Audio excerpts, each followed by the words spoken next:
Assalamualaikum warahmatullahi wabarakatuh. Bismillahirrahmanirrahim. Allahumma sholli ala sayyidina Muhammad wa ala ali sayyidina Muhammad. Sahabat-sahabatku semua, hari ini saya akan bercerita tentang Abu Yusuf. Abu Yusuf ini adalah murid dari Abu Hanifah, di mana ia sudah belajar selama 29 tahun kepada Abu Hanifah. Lalu suatu ketika Abu Yusuf akan menghadiri majelisnya Abu Hanifah, ia bertemu dan berbahasa dengan seseorang, di mana seseorang itu berkata, "Wahai Abu Yusuf, mau kemana engkau?" Lalu Abu Yusuf berkata, "Aku akan ke majelisnya Abu Hanifah." Kemudian orang ini berkata, "Untuk apa engkau datang ke majelisnya Abu Hanifah, sedangkan engkau sudah 29 tahun belajar kepada Abu Hanifah. Sudah banyak ilmu yang sudah engkau kuasai dari Abu Hanifah." Mendengar ucapan dari orang tersebut, maka Abu Yusuf terpengaruh dengan kata-kata dari orang tersebut. Maka Abu Yusuf mengurungkan niatnya untuk mendatangi majelisnya Abu Hanifah. Kemudian Abu Yusuf sendiri pun kemudian mendirikan majelisnya sendiri. Di samping itu, Abu Hanifah bertanya kepada muridnya karena sudah lama sekali Abu Yusuf tidak terlihat di majelis ilmunya. Kemudian Abu Hanifah bertanya kepada murid-muridnya, "Kemanakah Abu Yusuf?" Murid-muridnya ini lalu bercerita kepada Abu Hanifah bahwa Abu Yusuf itu sudah lama memang tidak menghadiri majelisnya Abu Hanifah, dikarenakan Abu Yusuf ini itu sudah mendirikan majelis ilmu lain. Maka Abu Hanifah pun mengutus muridnya untuk pergi ke Abu Yusuf. "Wahai muridku, tolong pergilah ke Abu Yusuf dan tanyakan persoalan ini." Abu Hanifah menyuruh muridnya tersebut untuk menanyakan suatu persoalan atau permasalahan. Kemudian muridnya tersebut pun mengikuti perintah dari Abu Hanifah. Ia menemui Abu Yusuf. Setelah bertemu dengan Abu Yusuf, maka diutarakanlah niat yang sudah yang dari awal sudah dipesankan oleh gurunya, yaitu Abu Hanifah. Kemudian Abu Yusuf berkata kepada murid ini, "Wahai saudaraku, ada apa gerangan? Apakah ada hal yang penting yang ingin kau sampaikan?" Maka murid ini berkata, "Iya, aku ingin bertanya sesuatu. Silakan, ungkapkan apa yang ingin engkau tanyakan." Bila ada seorang penjahit, lalu penjahit ini tiba-tiba berkata bahwa ia tidak menjahitkan bajunya kepada orang itu, dalam artian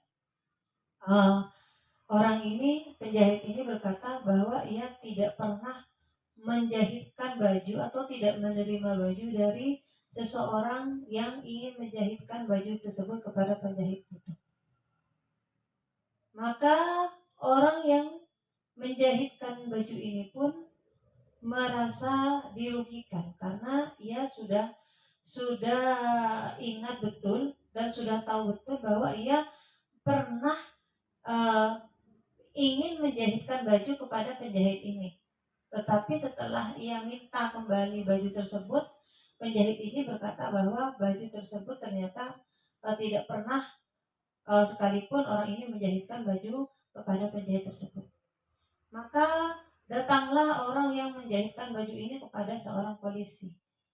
Diungkapkanlah bahwa ia pernah menjahitkan baju ke penjahit tersebut, tetapi penjahit tersebut tidak mengakui bahwa dirinya pernah menerima kain dari orang yang menjahitkan bajunya tersebut.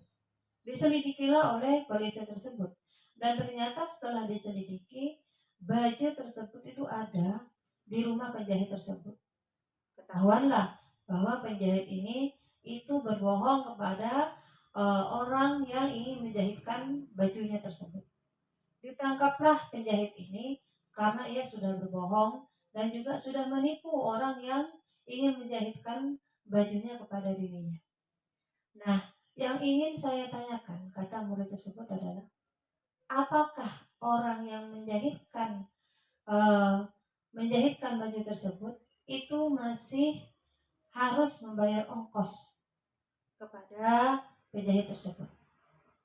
Mendengar pertanyaan ini, Abu Yusuf pun tertegun. Ia berdiam diri sejenak. Kemudian berkata, oh tentu saja, orang tersebut tidak perlu membayar ongkos bajunya karena sudah ditipu, karena sudah dibohongi. Maka murid tersebut pun berkata, tidak, itu tidak benar. Karena murid itu berkata tidak benar, maka Abu Yusuf pun merenung sebentar. Kemudian berkata, oh iya aku ralat. Berarti orang yang menjahitkan baju tersebut itu masih wajib untuk membayar ongkos kepada penjahit tersebut. Karena mau tidak mau kain yang sudah diberikan itu sudah kadung dijahit. Kadung sudah dijadikan sebagai baju. Murid ini pun berkata, tidak, kamu juga salah. Nah, mendengar jawaban murid tersebut pun Abu Hanifah kemudian tersadar, ini pasti bukan pertanyaan biasa dari seorang murid. Pasti ada seseorang yang menyuruh murid ini. Kemudian Abu Yusuf berkata, aku yakin apa yang kau tanyakan itu bukan dari dirimu. Siapakah yang berpesan tentang pertanyaan ini? Maka murid tersebut berkata bahwa yang menyuruhnya untuk bertanya hal ini adalah Abu Hanifah. Kemudian Abu Yusuf pun segera menemui Abu Hanifah. Setelah ia menemui Abu Hanifah di majelisnya, Abu Yusuf pun menanyakan perihal pertanyaan yang ditanyakan oleh murid tersebut. Abu Hanifah pun hanya diam dan mengabaikan apa yang ditanyakan oleh Abu Yusuf. Kemudian Abu Yusuf pun mengulang kembali pertanyaannya kepada Abu Hanifah. Jadi sekalipun Abu Hanifah itu awalnya tidak memperdulikan Abu Yusuf tetap kekeh ingin bertanya kepada Abu Hanifah. Maka setelah dipaksa dengan Abu Yusuf, Abu Hanifah pun berkata, aku akan menjawab pertanyaan. Seharusnya yang dilakukan oleh seseorang yang mempunyai baju tersebut, yang mempunyai kain tersebut adalah harus dilihat dengan cermat. Coba baju itu dicoba dulu kepada dirinya. Kalau baju tersebut ukurannya sama dengan ukuran dirinya, maka orang tersebut wajib membayar ongkos kepada penjahit tersebut. Sekalipun penjahit tersebut itu berbohong kepada dirinya. Kenapa? Karena mungkin saja ia terpengaruh suatu keadaan sehingga ia berbuat yang tidak baik, sehingga ia merubah niatnya yang awalnya ingin menjahit berubah menjadi menipu orang tersebut. Tetapi kalau seandainya ukuran baju tersebut itu sama dengan ukuran baju penjahit tersebut yang telah menipunya, maka orang yang memiliki kain tersebut itu tidak perlu membayar ongkos kepada penjahit tersebut. Kenapa? Karena sudah dari awal penjahit tersebut itu memang niatannya tidak baik kepada orang yang punya baju tersebut. Mendengar hal itu pun Abu Yusuf tersentak. Ini bukanlah pertanyaan biasa, tapi sebuah teguran dari guru kepada muridnya. Bahwa saya ini adalah seorang umpamanya itu adalah seorang penjahit di mana saya ingin membuat sebuah baju, tetapi baju tersebut itu bukan milik saya. Jadi seharusnya kalau bukan milik saya, seharusnya tidak sepantasnya saya mengaku atau mengklaim baju itu milik saya. Sama dengan sebuah ilmu.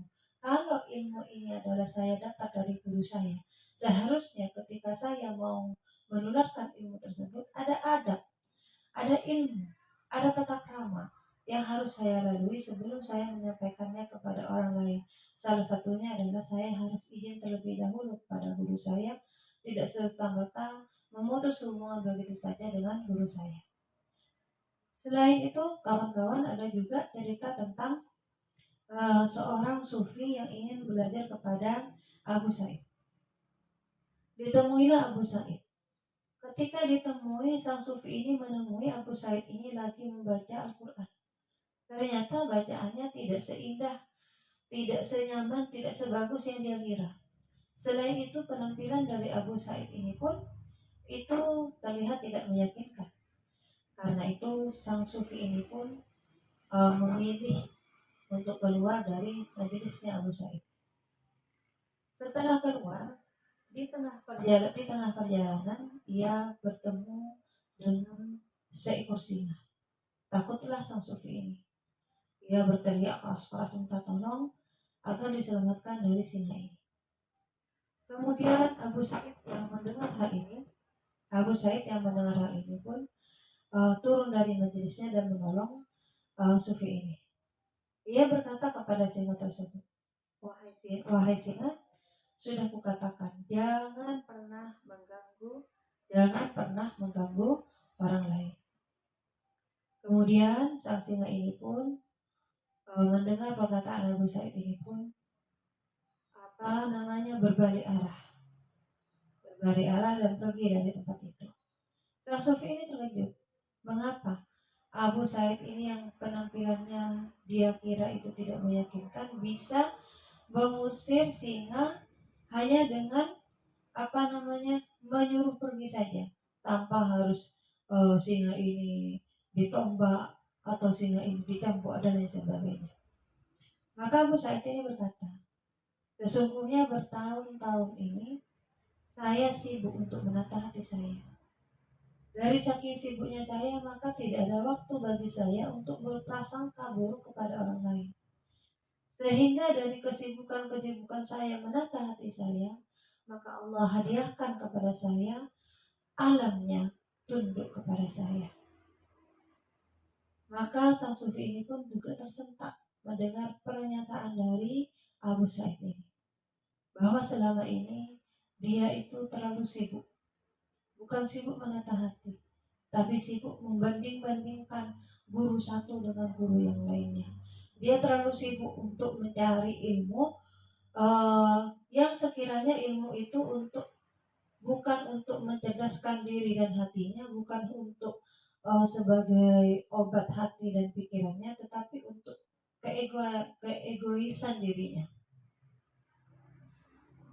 Dari kedua cerita ini, saya ingin mengajak bahwa seberapapun hebatnya ilmu kita, jangan lupa ada seorang guru, ada peran guru yang sangat besar di balik itu semua. Sekalipun kita mungkin lebih pintar dari guru kita, tapi tidak boleh kita merendahkan dan meremehkan guru kita. Kenapa? Karena guru kita adalah wasilah bagi ilmu kita. Bukankah sudah dikatakan bahwa orang yang tidak punya guru, gurunya adalah setan. Artinya apa?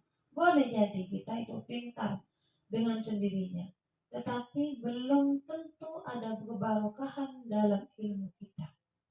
Karena itu, agar ilmu kita barokah, agar ilmu kita itu bermanfaat, agar ilmu kita itu bernilai lebih, ada sesuatu adab, ada sesuatu akhlak yang harus kita jaga dalam ilmu itu. Salah satunya adalah jangan sampai kita meremehkan dan merendahkan guru kita. Karena di zaman sekarang orang sangat mudah sekali untuk meremehkan seorang guru, sangat mudah sekali untuk merendahkan seorang guru, bahkan menghinanya, bahkan mungkin memenjarakannya.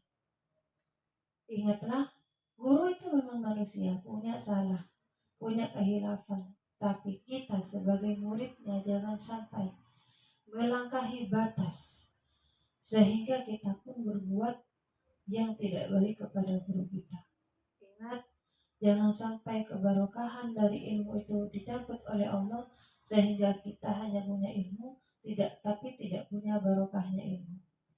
Karena kalau sudah kita hanya punya ilmu saja tanpa ada barokahnya, maka ilmu itu yang ditakutkan akan seperti apa yang disabdakan oleh Nabi Muhammad SAW, bahwa orang itu hanya pintarnya sampai kerongkongan saja, mampu berbicara, mampu mengutarakan ilmunya, tapi tidak mampu untuk menerapkannya dalam kehidupan. Nauzubillah min syarri dzalik. Mari kita berlindung dari itu semua. Hanya ini yang bisa saya sampaikan. Akhirul kalam. Wallahu a'lam bishawab. Wassalamualaikum warahmatullahi wabarakatuh.